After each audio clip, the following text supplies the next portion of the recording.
ओम श्री परमात्मने नमः।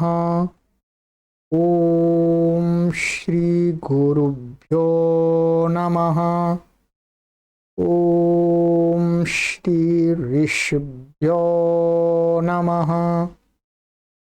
ओम असतो मा सद्गमय तमसो मा ज्योतिर्गमय मृत्योर्मामृतंगमय।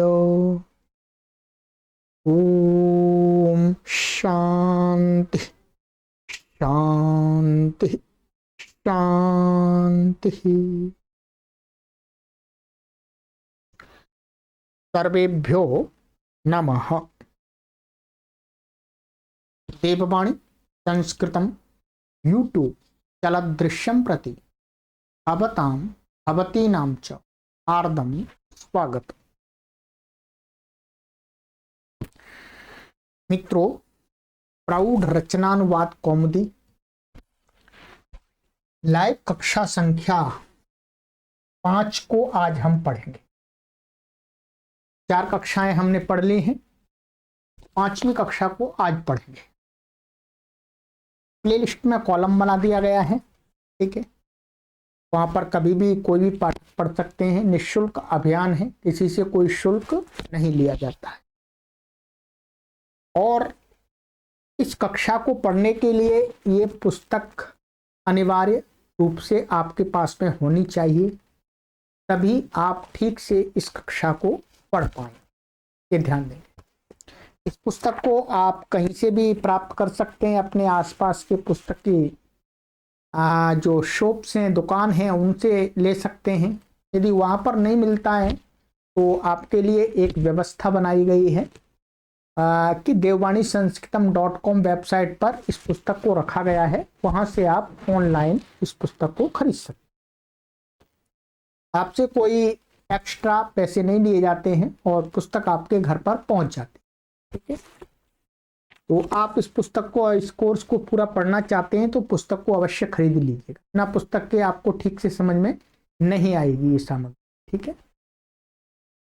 चलिएगा।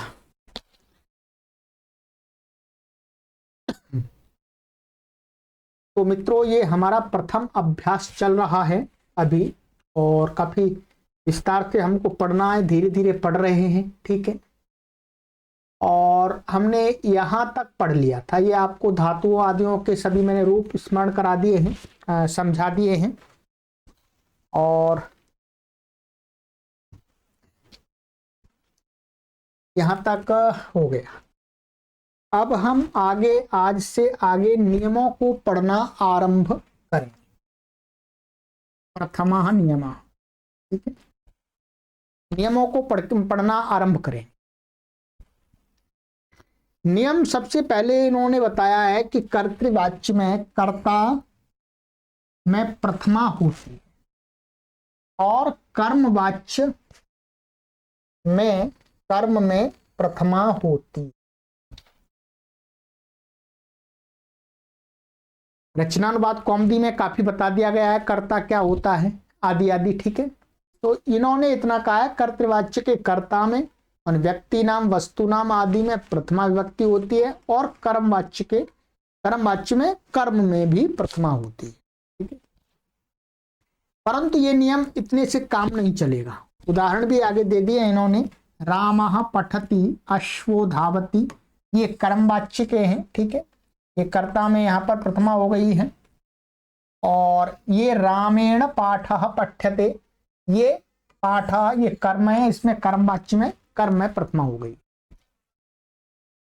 परंतु मित्रों, यहां पर हमें ये जानना होगा कि कर्ता क्या होता है। माने कर्ता अर्थात हम पहले कारकों को समझ लें। क्या है? कारकों को थोड़ा समझ लें कि कारक, कर्ता कारक क्या होता है, कर्म कारक क्या होता है, करण कारक क्या होता है। और ये वाच्य, कर्तृवाच्य और कर्मवाच्य इसमें आएंगे, यही चल रहा है, ठीक है। कर्मवाच्य भी आएगा, परंतु कर्तृवाच्य और कर्मवाच्य भी हमें समझ में आना चाहिए, तब हम इस नियम को पूरी तरह से लगा पाएंगे अनुवादों में। तो आज मैं इस कक्षा में आपको कारकों के विषय पर थोड़ा सा प्रकाश डालूंगा, कारक के विषय पर। ठीक है, कारक कितने होते हैं, उनके नाम क्या हैं, कारक कौन सा, कारक किनको कहते हैं, ठीक है, आदि आदि। तो चलिएगा हम कारकों की तरफ चलते हैं। कारक विचार, ठीक है, ये आपके लिए मैंने सामग्री तैयार की है, इसको पढ़ना है और समझना भी है आपको। ठीक है, कारक विचार। कारक किसको कहते हैं, सबसे पहले तो हमको यही समझना पड़ेगा कि व्याकरण में कारक शब्द का अर्थ क्या है। क्या कारक शब्द का अर्थ क्या है? तो इसमें हम कह सकते हैं कि क्रिया की सिद्धि या संपादन में जिन शब्दों का उपयोग होता है उन्हें कारक कहते हैं। कोई भी वाक्य है, उस वाक्य के अंदर कोई क्रिया है, उस क्रिया को करने में, यानी उस क्रिया के संपादन में, उस क्रिया के उत्पादन में, उसके निर्माण में जिन जिन का उपयोग किया जाता है, ठीक है, माने क्रिया को करने में जो जो अपना सहयोग देते हैं उनको कहने वाले जो शब्द होते हैं उनको ही व्याकरण में क्या कहा जाता है, कारक कहा जाता है। कहा, ठीक है, अभी देखेंगे, उदाहरण भी देखेंगे। ठीक है, क्रिया की सिद्धि अथवा संपादन में, क्रिया को संपन्न करने में जिन शब्दों का, माने जिन शब्दों का अर्थ है जिन वस्तुओं का, जिन साधनों का, जिन द्रव्यों का उपयोग करते हैं उनको कहने वाले जो शब्द हैं, वो शब्दों का उपयोग होता है, उन्हें क्या कहते हैं, कारक कहते हैं व्याकरण की भाषा में। ठीक है, उदाहरण के लिए हम यहां पर एक उदाहरण ले लेते हैं, आपके लिए बता देते हैं। देखिएगा, उदाहरणार्थ हम लेते हैं कि मानिएगा हरिद्वार में धार्मिक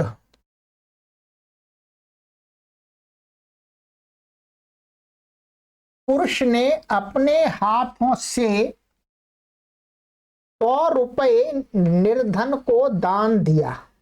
ये एक हमने वाक्य ले लिया। क्या है, ये वाक्य ले लिया।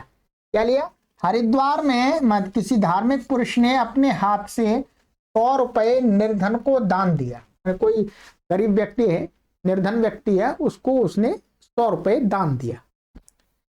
दूर से यात्रा करने आया हरिद्वार की।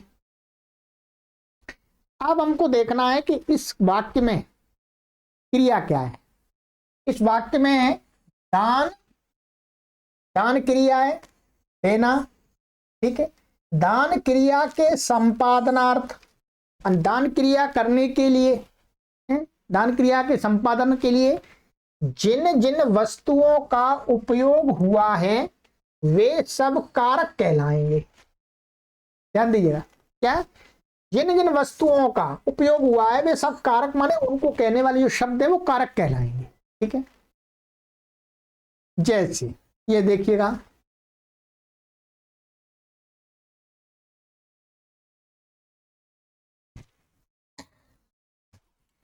दान की क्रिया किसी भी स्थान पर हो सकती है। भाई दान करेंगे तो किसी स्थान ही पर तो करेंगे, ऐसी तो कोई क्रिया नहीं है कि जिसके लिए स्थान ना चाहिए। तो दान की क्रिया किसी भी स्थान पर हो सकती है, कोई स्थान हो सकता है। यहां पर यहां पर दान की क्रिया हरिद्वार में हुई है। हमने जो उदाहरण लिया है वो दान की क्रिया कहां पर हुई है, हरिद्वार में। अतः एवं हरिद्वार कारक हुआ। ये हरिद्वार शब्द क्या हुआ, कारक हो गया। तो जहां पर क्रिया की जा रही है अर्थात क्रिया का सीधा संबंध है, तो हरिद्वार क्या हुआ, कारक हो गया। ठीक है, इस क्रिया को संपादित करने वाला धार्मिक पुरुष है। माने इस क्रिया को कर कौन रहा है, दान कौन कर रहा है हरिद्वार में, कोई व्यक्ति है, वो कौन है? धार्मिक पुरुष। इसलिए धार्मिक पुरुष कारक हुआ। क्या है? धार्मिक पुरुष भी क्या हो गया? वो भी कारक हो गया, क्योंकि वो भी क्रिया को संपादन करने में सहयोग कर रहा है, क्रिया को करने में। देखते जाइएगा ये कौन से कारक है, अभी बताएंगे, ठीक है। और इस क्रिया का संपादन हाथ से हुआ, माने दान 100 रुपए हाथ से दिए हमने। किससे दिए? हाथ से दिए। अतएव हाथ भी कारक हुआ, हाथ भी कारक हो गए। 100 रुपए दिए, माने हाथ से हमने 100 रुपयों को दिया, तो जो 100 रुपए हैं वो भी क्या हुए? कारक हुए। अतः 100 रुपए कारक हुए। तो 100 रुपए शब्द है वो भी कारक हो गया। निर्धन को दान दिया, किसको दिया? निर्धन को दिया। तो क्या है? इसलिए निर्धन कारक हुआ। निर्धन शब्द है वो भी कारक बन गया, क्योंकि यदि निर्धन माने किसी कोई नहीं होगा तो किसको देंगे? यहां पर हमने वाक्य में देख रहे हैं, तो निर्धन व्यक्ति है, निर्धन को दिया है, अर्थात वो ले रहा है, हम उसको दे रहे हैं, तभी तो देना क्रिया हो पा रही है। यदि हम दें और वो ले नहीं तो देना क्रिया हो ही नहीं सकती। इसका मतलब निर्धन भी दान के क्रिया को सिद्ध करने में सीधा सीधा अपना रोल अदा कर रहा है, निभा रहा है। इस प्रकार अब देखिएगा, हमने इस प्रकार क्रिया के संपादनार्थ 6 संबंध स्थापित होते हैं। माने एक हमने अभी वाक्य ले लिया, इस प्रकार से, यहां पर सभी कारक नहीं है इसमें। इस प्रकार से क्रिया के संपादन में, क्रिया का कोई भी क्रिया को सिद्ध करने में हमें 6 प्रकार के माने संबंध स्थापित करने पड़ते हैं, ठीक है। तो अब यहां पर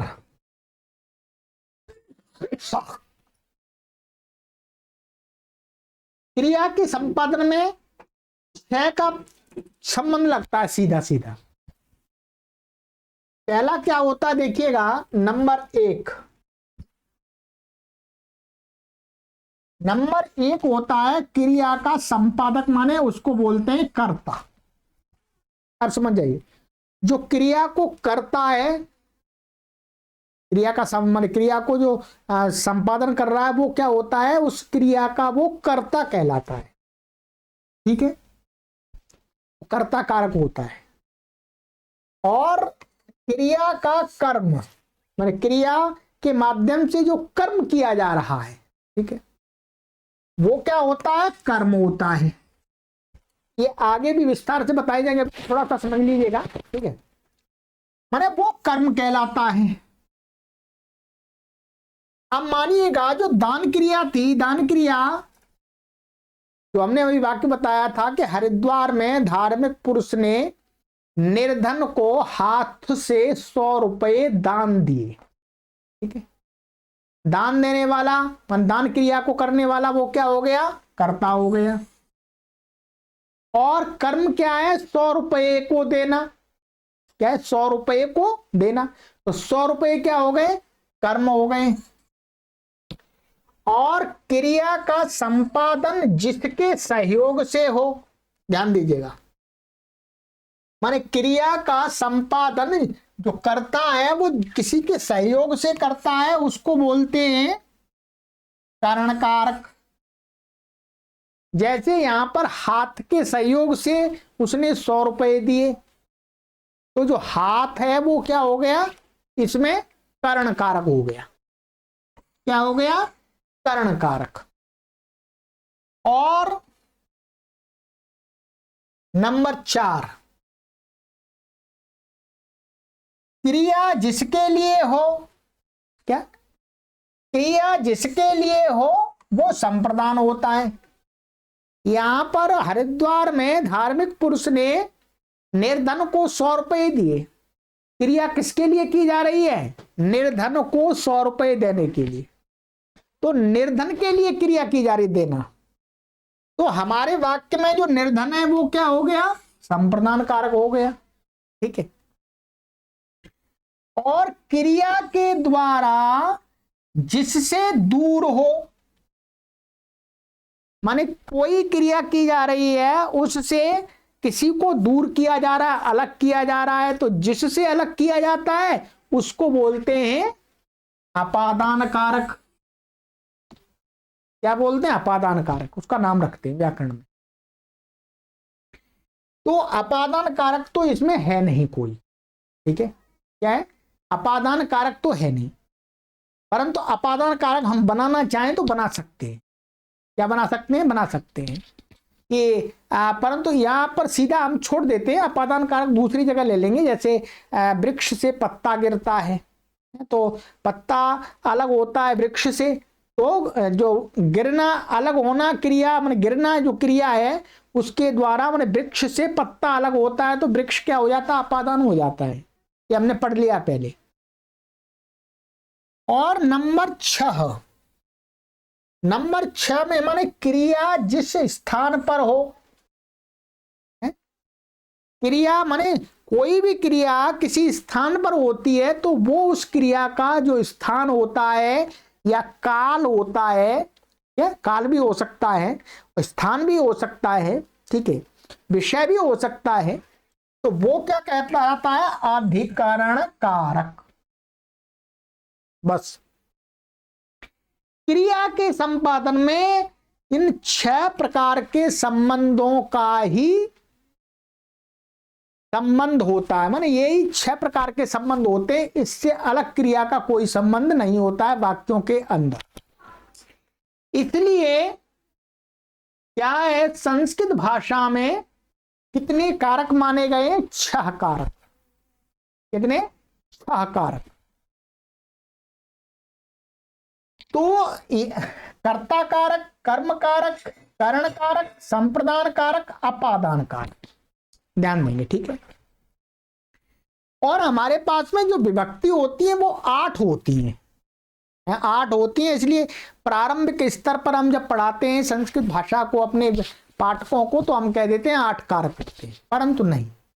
अब रियलिटी यही है कि क्रिया के साथ वाक्य जिसका सीधा संबंध होता है वह ही वाक्य में कारक होता है, दूसरे कारक नहीं होते।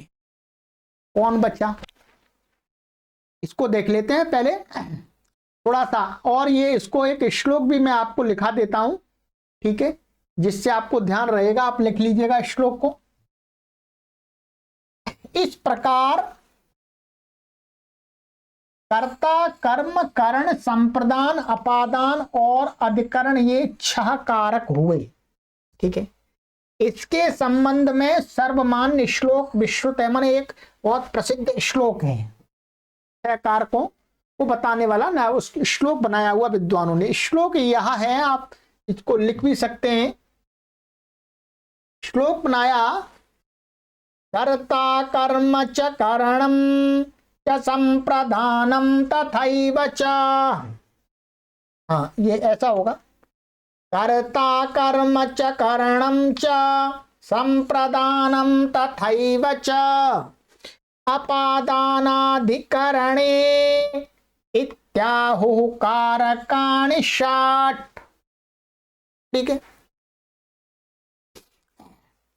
सरल सा अर्थ है, माने कर्ता, कर्म, करण, संप्रदान और उसी प्रकार से अपादान, अधिकरण इत्याहु, ये कहे गए, इनको कहते हैं कारकाणि षट्, माने 6 कारक कहे गए, कहे जाते हैं। विद्वानों ने इनको इन 6 कारकों को ही बताया है, बस इसके अलावा नहीं बताया। ठीक है, क्या, कर्ता कर्म च करणम च संप्रदानम तथैव च अपादानाधिकरणे इत्याहुः कारकाणि षट्। ठीक है, एक तो ये तो नाम हो गए। अब इसका शॉर्टकट में और भी परिभाषाएं बनाई गई 2 प्रकार से, और इसको हम देख सकते हैं, और लिख लीजिएगा आप अपनी कॉपी पर। ये इस प्रकार से भी शास्त्रों में बताया गया है, क्रियान्वयित्वम कारकत्वम।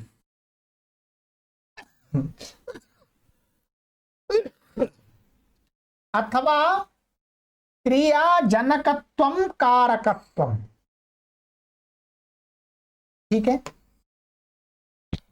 माने ये दो, और इस प्रकार से भी हम परिभाषित कर सकते हैं कारक को। कारक क्या होता है? क्रियान्वयित्वम कारकत्वम। वाक्य के अंदर क्रिया के साथ में जिस जिस शब्द का सीधा सीधा अन्वय होता है, अन्वय माने संबंध होता है, उसको कारक कहते हैं। ठीक है, वाक्य के अंदर क्रिया के साथ में जिस जिस शब्द का सीधा अन्वय होता है उसको ही क्या कहते हैं? कारकत्व। माने उसको ही, वही यही कारकत्व होता है, कारक उसी को कहते हैं।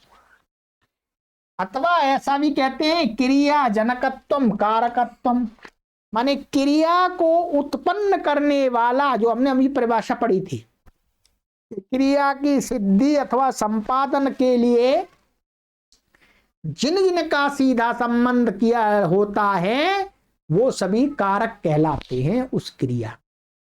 तो क्रिया जनकत्वम कारकत्वम, ठीक है, के अनुसार जिसका क्रिया के साथ सीधा संबंध होता है अथवा जो क्रिया का उत्पादक होता है वही कारक कहलाता है। ठीक है, इससे क्या सार निकल के आया कि तदर्थ माने इसलिए ही संबोधन और संबंध को कारक नहीं माना जाता। जो संबोधन होता है, संबोधनवाची शब्द होते हैं, और जो संबंध को बताने वाले शब्द होते हैं, माने क्रिया के संबंध, क्रिया से संबंध नहीं, आपस में शब्दों का, शब्दों के साथ संबंध बताने वाले शब्द होते हैं, उनको कारक नहीं कहा जाता है। तो इसलिए संबोधन और संबंध को कारक वैयाकरणों ने नहीं माना। देखिएगा, एक उदाहरण मैं आपको दे रहा हूं जिससे आपको क्लियर हो जाएगा।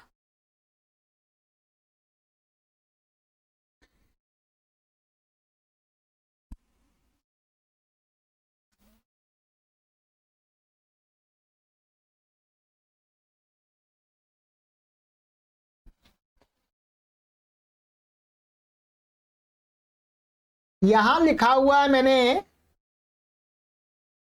उदाहरणार्थ, हे राम मोहन के पुत्र श्याम को दिनेश ने डंडे से मारा। ये एक वाक्य है।